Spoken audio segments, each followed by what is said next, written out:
Well, I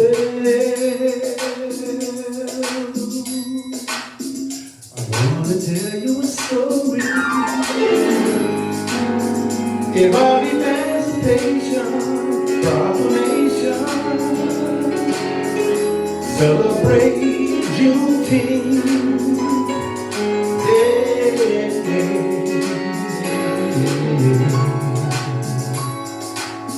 Emancipation, proclamation, celebrate with me, celebrate Juneteenth, a loose from the chain of slavery, to tell all the world that we are free.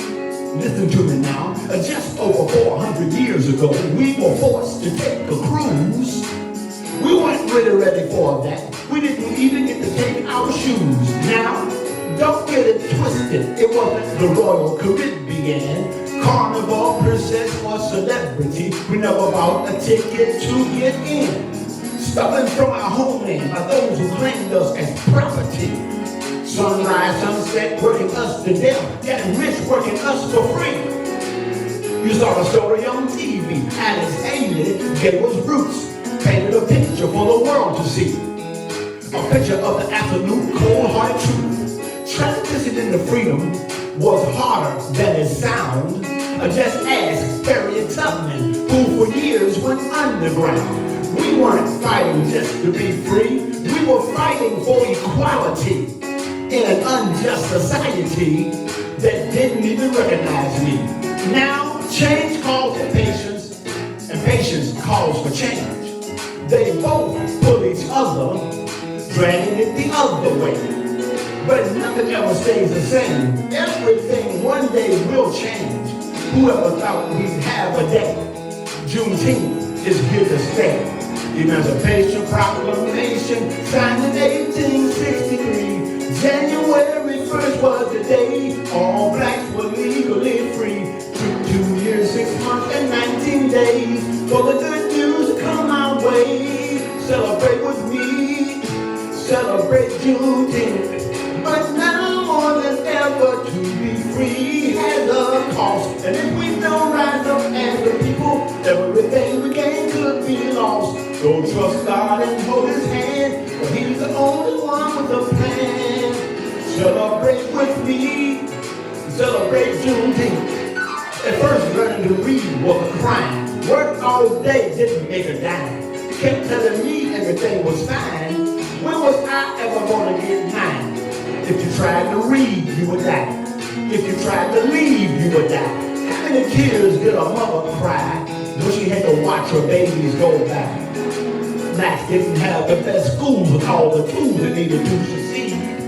But we had the best black teachers who did them all we need our every need. They taught us ABCs, 1, 2, 3s, and you better come correct. Because if you came in there acting up, they would put you in check. Now, we've had some milestones and we've had some victories built on the legacies of Dr. Martin Luther King.